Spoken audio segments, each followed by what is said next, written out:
नमस्कार। देखिए, आपको तो तेजस के बारे में जो नई जानकारी आई है जिससे बड़ा कि पूरी भारत सरकार हिल गई है, वो तो मैं आपको बताऊंगा ही। इससे पहले आपको दो जानकारी और मैं देता हूं। देखिए, 2008 से लेकर के 2013 के बीच में हमारे देश के जो टॉप के जो वैज्ञानिक थे 13, वो अचानक ही मारे गए, ऐसे में मारे गए और इस तरह से मारे गए कि लोग हैरान रह गए। लेकिन उनका कुछ हुआ ही नहीं, ना सरकार ने इंक्वायरी कराई ना कुछ हुआ उनके बीच में। अब आपको जैसे उदाहरण मैं आपको देता हूँ, एक हमारे वैज्ञानिक थे JK कुमारवेला। ये जो हमारा अर्जुन टैंक है, हमारे जो मेन बैटल टैंक है, इसके डिजाइनर हैं ये। और अचानक से रोड एक्सीडेंट में मारे गए। मतलब कि ना ये स्कूटी चलाते थे ना कुछ करते थे, उस दिन गए और अचानक से रोड एक्सीडेंट इनका हो गया और उस पर कोई जांच भी नहीं हुई। देखो, है नहीं हैरानी की बात। तो कुल 13 वैज्ञानिक 2008 से 2013 के बीच में मारे गए हैं। तो अगर वो ना मारे जाते तो हमारा जो हथियारों का जो कार्यक्रम है वाकई में बहुत पहले ही आत्मनिर्भर हो चुका होता। जैसे मैं आपको बताऊं, जैसे 1966 में हमारे जो परमाणु कार्यक्रम के जनक है होमी जहांगीर बाबा, वो एक विमान दुर्घटना में मारे गए। तो सब जानते CIA ने मारा था उनको, उस प्लेन में ही ब्लास्ट कर दिया था जिसमें होमी जहांगीर बाबा बैठे थे। उनके साथ साथ जो निर्दोष नागरिक थे बेचारे, वो भी मारे गए थे। लेकिन उसके भी कोई जांच नहीं, ना पता चला। हालांकि बाद में CIA के कई एजेंटों ने कहा कि भाई हमने भारत को परमाणु बम बनाने से रोकने के लिए जो है उसको होमी जहांगीर बाबा को मारा था। क्योंकि 1965 में होमी जहांगीर बाबा ने कहा था कि मैं परमाणु बम बनाने से मात्र 18 महीने दूर हूँ, मैक्सिमम 15 महीने में तो 100% बन जाएगा। तो उसके बाद पूरी दुनिया में खलबली मच गई थी, खास करके अमेरिका में। क्योंकि अमेरिका नहीं चाहता था उस समय कि भारत परमाणु बम बनाए, क्योंकि अमेरिका और रूस के बीच में जो है उस टाइम USSR हुआ करता था, इन दोनों के बीच में खटपट थी। तो देखिए क्या दुर्घटना हुई। बम जिस प्लेन में होमी जहांगीर बाबा जा रहे थे, उस प्लेन में ब्लास्ट हो गया, एयर में ही जो है, हवा में ही। और लोग भी मारे गए, होमी जहांगीर बाबा भी मारे गए। अगर 1966 में होमी जहांगीर बाबा ना मारे जाते तो 1966 के आसपास ही या 1967 में ही भारत परमाणु बम बना लेता। और अगर भारत परमाणु बम बना लेता उस समय, तो जो भारत को इतने युद्ध झेलने पड़े हैं, जो पाकिस्तान से जो आतंकवाद झेलना पड़ा है, तो शायद वो ना झेलना पड़ता। इसी तरह जो विक्रम साराभाई थे, उनका भी अचानक से हार्ट अटैक हुआ। वो जो हमारे जो रॉकेट बना रहे थे, अंतरिक्ष कार्यक्रम को चला रहे थे, और हैरानी की बात है सरकारों ने उनका पोस्टमार्टम तक नहीं कराया था साराभाई का, कि भाई इनको हुआ क्या है, अचानक से क्यों मारे गए। और ताशकंद में जो हुआ था तो सबको पता ही, जो शास्त्री जी के साथ हुआ था कि उनको भी जहर दिया गया था, उनका भी कोई पोस्टमार्टम नहीं होता। लेकिन जिस तरह से शरीर उनका नीला पड़ा हुआ था सब जानते थे। खैर, बात जो तेजस की हम बात करें, देखिए तेजस का जो प्रोग्राम है हमारा, जिसको हम अपना स्वदेशी फाइटर एयरक्राफ्ट कहते हैं, लाइट कॉम्बैक्ट एयरक्राफ्ट कहते हैं, बेसिकली ये है क्या, ये मिग को रिप्लेस करने का एक वो प्रोग्राम है। जो मिग जो हमारे फाइटर, जिसको फ्लाइंग कोफिन तक कहा जाने लगा था कि उड़ता हुआ ताबूत, हमारे बहुत सारे पायलट उसमें बेचारे शहीद हुए हैं उसमें। तो उसको रिप्लेस करने के लिए कार्यक्रम बना था। और कार्यक्रम पता है कब बना था? 1983 में। मतलब कि आप समझ के देखिए 43 साल हो चुके हैं अब तक इस कार्यक्रम को, और ये अब तक भी जो है पूरी तरह से सुरक्षित नहीं हो पाया है, और ना ही हमारे लिए सर्विस में इस स्तर पर इंडक्ट हो पाया एयरफोर्स में कि हमारे किसी काम के ये, अगर भारत और चीन का युद्ध हो जाए, पाकिस्तान भी शामिल हो जाए, तो ये कुछ काम आ सके। अभी अब तक इस पर जो है 43,000 करोड़ रुपए ज़्यादा खर्च हो चुके हैं, जो केवल इनके जो प्रोटोटाइप। और उसमें क्या है, इसमें जो सबसे बड़ी जो बात आ रही है इस तेजस में, देखिए तेजस में सबसे बड़ी बात आ रही है, वो ये आ रही है कि जो इसका जो इंजन है, कहने को तो हम इसको कहते हैं इंडिजीनियस है, कि हमारा भारत में बनाया हुआ है, लेकिन भारत में सिर्फ इसका एयर फ्रेम बना है। बाकी इसका जो इंजन है, बेसिकली किसी भी चीज़ का जो सबसे जो ताकतवर चीज़ होती है, चाहे गाड़ी हो, जो हम गाड़ी चलाते हैं, चाहे कोई भी बॉडी बनी हो, लेकिन असली खेल तो उसका इंजन का होता है। जो इसमें इंजन है वो JE कंपनी देती है, जो कि अमेरिका में है। अब इसमें जो खेल हुआ है, जो दुर्घटना हुई है यहाँ दुबई में भी, और इससे पहले भी तेजस की एक दुर्घटना हुई है, उसमें ये कहा जा रहा है कि अचानक से इनका थ्रस्ट कम हुआ इंजन का। अब इंजन का थ्रस्ट कम होने का मतलब होता है, थ्रस्ट का मतलब होता है जैसे आप सड़क पे अगर आप गाड़ी चला रहे हो और रेस आपने पूरी दी हुई है, एक्सीलेटर, और आप किसी चीज़ को ओवरटेक करने लगे, किसी ट्रक को, किसी दूसरी गाड़ी को ओवरटेक करने लगे, और रेस आपने दबाई, अचानक से इंजन रेस पकड़ना बंद कर दे, तो उसमें दुर्घटना होनी तय है। क्योंकि आप तो उसी कॉन्फिडेंस में रेस देंगे गाड़ी के अंदर कि पार हो जाएगी, लेकिन अचानक गाड़ी ने रेस पकड़ना बंद कर दी तो वो दुर्घटना बिल्कुल हो। क्योंकि रेस तो आपके हिसाब से आएगी नहीं, गाड़ी स्पीड स्लो हो जाएगी, और जो सामने कैलकुलेशन आपने लगाई थी वो दूसरी गाड़ी से बचने की, दूसरी गाड़ी को ओवरटेक करने की, वो नहीं हो पाएगी और दुर्घटना तय है इसमें। यही काम तेजस के साथ हो रहा है। अब तेजस के साथ देखिए, जो मैंने आपको साधारण भाषा में समझाया कि रेस में अगर गाड़ी में आप रेस दे रहे हैं, तो उसमें अगर रेस नहीं ले रहा है तो किसी चीज़ की कमी नहीं है, वो इंजन के सॉफ्टवेयर की दिक्कत है। और ये जो इंजन है, जिसकी इंजन की जो इसमें तेजस में लगे हुए हैं, जो उस दिन भी हुआ है, उस दिन भी यही हुआ है कि उसमें अचानक से थ्रस्ट उसका खो गया है और वो चला गया। तो थ्रस्ट देखे, जो पायलट हमारे सान्याल साहब, विंग कमांडर जो थे हमारे, शहीद हो गए हमारे, ईश्वर उनकी आत्मा को शांति दें, वो बड़े अनुभवी पायलट थे, हजारों घंटे का उनको अनुभव था। और इस तरह के जो एयर शो होता है उसमें अनुभव पायलट ही जाते हैं। तो वो भी उसको काबू नहीं कर पाए। उनको मतलब इतना भी समय नहीं मिला उसमें कि वो इजेक्ट कर पाते। मतलब कि हर एक जो होता है, जितने भी एयरक्राफ्ट कैरियर होते हैं या मतलब जो फाइटर एयरक्राफ्ट जितने होते हैं, ये चाहे हमारे राफेल हो, कोई भी हो XYZ, उन सब के अंदर एक इजेक्शन सीट लगी होती है। अगर कोई बाई चांस कोई हिट कर दे तुम्हें दूसरी दुश्मन की मिसाइल या कोई भी चीज़, तो आप उसे इजेक्ट करके कम से कम अपनी जान बचा सके। तो सान्याल साहब को इतना भी समय नहीं मिला कि वो इजेक्ट कर पाते और वो शहीद हो गए उसमें।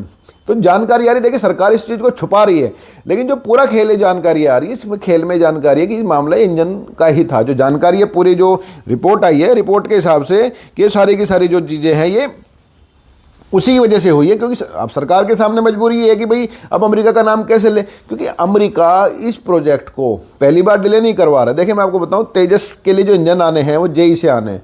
अब तक उनके पास, उन्हें 25 से ज़्यादा इंजन हमें दे देने चाहिए थे, लेकिन अब तक उन्होंने 3 या 4 ही दिए हैं। और उनको 99 का और ऑर्डर दे दिया गया। वो किस चीज़ के दबाव में दिया गया, कैसे दबाव में दिया गया नहीं जानता मैं, ना मेरे पास जानकारी है। लेकिन जिसको मैं 100 से ज़्यादा इंजन डिलीवर करने होते अब तक, और उसने 4 या 5 ही किए हैं, और जो 4-5 में भी किए हैं उनमें भी गड़बड़ हो रही है, तो मामला कहीं ना कहीं निश्चित तौर पर यह है कि इसके पीछे बहुत बड़ी घटना है, बहुत बड़ी साजिश है। जैसे मैं आपको बताऊं, ये इससे पहले भी जो है, जो जानकारी आई है, ये जो हमारे इसमें जो प्रोजेक्ट 75 था हमारा एक, जिसमें सबमरीन बननी थी, प्रोजेक्ट 75 से जुड़े हुए जितने भी प्रोग्राम थे उनको भी अचानक से जो है रोक दिया गया था।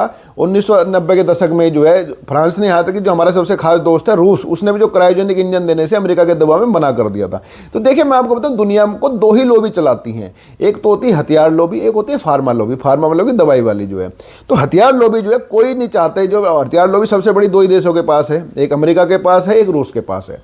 अमेरिका की हथियार लॉबी तो बहुत ताकतवर लॉबी है, तो वो लॉबी नहीं चाहते कि भारत जैसा विकासशील देश की जो अपने डिफेंस के रक्षा के लिए हर साल लाखों करोड़ रुपए खर्च करता है, वो आत्मनिर्भर हो हथियारों के मामले में। यही कारण है कि वो तमाम तरह के षड्यंत्र करते हैं। अब तेजस वाली जो बात आ रही है, बार बार घूम फिर करके यही बात आ रही है कि उसमें इंजन के अंदर गड़बड़ी थी। अब इंजन के अंदर की गड़बड़ी अगर सरकार एक्सेप्ट करती है तो अमेरिका की तरफ सीधा सीधा उंगली उठानी पड़ेगी, और अमेरिका के सामने उंगली उठाएंगे तो मामले जिस तरह के अब जो ट्रंप के साथ जो संबंध है, जो ट्रेड वार का मामला चल रहा है, उसमें संबंध और होने का खतरा, खराब होने का खतरा है। लेकिन हकीकत ये जो रिपोर्ट आई है उसमें यही है कि मामला ये इंजन का है। पायलट के ऊपर तो अननेसेसरी ये थोपा जा रहा है, पायलट की इसमें कोई गलती नहीं है। बेहद अनुभवी पायलट था वो जो शहीद हुआ है, विंग कमांडर हमारे जो शहीद हुए हैं, बेहद अनुभवी पायलट थे। वो जो सारी गड़बड़ाहट हुई है वो इंजन की वजह से हुई है, और इंजन के अंदर सॉफ्टवेयर का कोई ना कोई ग्लिच है। और देखिए अमेरिका इतना तेज देश है, अमेरिका इतना ज़्यादा स्मार्ट देश है, वो यहाँ से बैठे बैठे भी, अमेरिका से बैठे बैठे भी उनके अंदर सॉफ्टवेयर के अंदर गड़बड़ कर सकता है, क्योंकि वो नहीं चाहता। देखिए अभी वो अपना SU-57 रूस बेचना चाहता है, अपना F-35 अमेरिका बेचना चाहता है। तो इस स्थिति में कोई भी देश नहीं चाहेगा कि भाई भारत जैसा बड़ा देश उसको अपना एयरक्राफ्ट खुद बनाने लगे, वो अपना जो फाइटर प्लेन खुद बनाने लगे, क्योंकि इतना बनाने लगे तो उनके लाखों करोड़ डॉलर जो है कौन खरीदेगा उनके। तो यही कारण है कि ये अचानक से घटनाएं हुई है, और उसमें देखिए फिर पीछे चला गया। देखो एयरफोर्स का जो विश्वास है वो डगमगाया है। अब HAL जो कुछ भी कहते रहे, लेकिन अब जब जिनको लड़ना है इस मशीन को लेकर के, तेजस को लेकर के, तेजस कोई खिलौना थोड़ा ना है कि उससे गेम खेलना है, उसके अंदर जो है PS5 है उसके अंदर गेम खेलना है। तेजस को लेकर के जो पायलट उड़ेगा, जो हमारा फाइटर पायलट उड़ेगा, उसको ये पता है कि उसको इस तेजस से हो सकता है पाकिस्तान और चीन का एक साथ मुकाबला करना पड़ जाए, उनके 5th जनरेशन फाइटर प्लेन का मुकाबला करना पड़ जाए। तो इस स्थिति में जब लगातार दुर्घटनाग्रस्त हो रहे हैं और उनके थ्रस्ट की समस्याएं आ रही हैं, और ये जो ग्लिच हुआ है जिसके वजह दुबई वाला हुआ है, तो उससे एयरफोर्स का जो कॉन्फिडेंस है वो भी डगमगा रहा है। तो ये सारी कारण है कि अब मोदी के सामने मुश्किल ये है, अगर अमेरिका का नाम वो लेते हैं, सरकार नाम लेती है तो एक संबंध खराब हो, अगर नहीं लेती है तो हमारा जो डिफेंस का जो पूरा का पूरा एयरफोर्स का जो हमारी पहले स्क्वाड्रन ने कम हो गई है, उनको और झटका लगेगा। देखिए मैं आपको बताऊं, इससे पहले ये घटना ये नहीं है, इससे पहले जो जानकारी है उससे पहले 2008 में जो है एक जैसे राव थे, मतलब कि जसवंत राव एक इंजीनियर हमारे साइंटिस्ट थे टॉप के, और रेयर अर्थ जो होती है ना, रेयर अर्थ जिसमें सारी चीज़ों में ये इस्तेमाल हो रहा है, जिसमें चाइना मोनोपोली कर रहा है, इसका उन्होंने अल्टरनेटिव ढूंढ लिया था, बड़ी तरक्की कर ली थी। लेकिन अचानक से इन्होंने भी इनका भी जो रोड एक्सीडेंट हो गया, आत्महत्या हो गई। तो ये चीज़ें बताती हैं कि भाई लगातार कोई बड़ी ताकतें भारत के खिलाफ लगातार साजिशें कर रही हैं कि भारत इतना कामयाब ना हो पाए, खास करके हथियारों के मामले में। जैसे तेजस वाला मामला है, अब तेजस वाले मामले भारत सरकार इतना पैसा खर्च कर चुकी है और राजनीति के चलते से पीछे भी नहीं हटना चाहती, लेकिन जमीनी हकीकत इस दुर्घटना के बाद कुछ और ही है। अब स्थिति ये है कि भाई भारत सरकार अब करेगी क्या। अगर अमेरिका का नाम लेती है तो तब फंसी, और अमेरिका का नाम लिए बिना उन इंजनों के साथ, जो जेई के इंजन अमेरिका में बनते हैं, इन इंजनों के साथ अगर वो तेजस को उड़ाने की मतलब की कोशिश करती है, एचएएल कहती है हम बना के देंगे, तो कहीं ना कहीं इससे बिना उसकी पूरी जांच किए, पूरी उसकी सुरक्षा के सामने आए, तो भारत की सुरक्षा के साथ भी गंभीर खतरा होगा।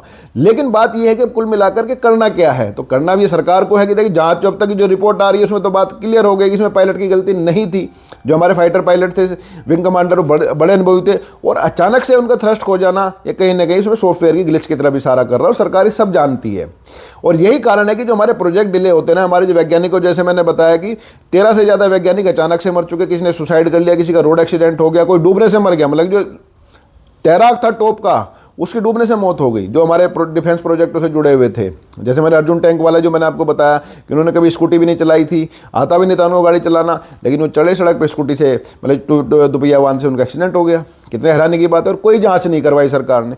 अब कारण क्या है ये तो आप बताइए, कमेंट करके बताइए क्या कारण हो सकता है। लेकिन आपसे एक अनुरोध है कि चैनल को सब्सक्राइब कीजिएगा, और जो है इसमें कमेंट करके जरूर बताइएगा कि इसमें हो क्या रहा है, कि सरकार को क्या करना चाहिए, कि इसमें अमेरिका नाम खुल के लेना चाहिए या दूसरे देशों से हथियार खरीद करके तेजस के प्रोग्राम को ठंडे बस्ते में डाल देना चाहिए। वैसे भी इंडिजीनियस ये है नहीं, इसमें इंजन कहीं और से आ रहा है, सॉफ्टवेयर कहीं और के हैं, इसका एयरफ्रेम भारत ने जरूर बनाया, लेकिन बाकी अभी भी बहुत सारी चीज़ें इसमें 43-44% के करीब भारत से आ रही है। तो आपसे मेरा अनुरोध है कि आप कमेंट करके जरूर बताएं इसमें क्या करना चाहिए। क्या भारत सरकार को जो है अमेरिका का नाम लेना चाहिए, खुल करके उनको विरोध जताना चाहिए, जो डिप्लोमेटिक लेवल है चुपचाप जैसे सरकारें करती रहती हैं, पहले भी हुए हैं, ऐसे ही होना चाहिए। लेकिन आपसे अनुरोध है कि चैनल को सब्सक्राइब कीजिए और वीडियो को शेयर कीजिए, कमेंट जरूर कीजिएगा। अब आपको कोई बात पसंद आए या ना, कमेंट करके जरूर बताना, मैं उसका आगे ध्यान रखूंगा। नमस्कार।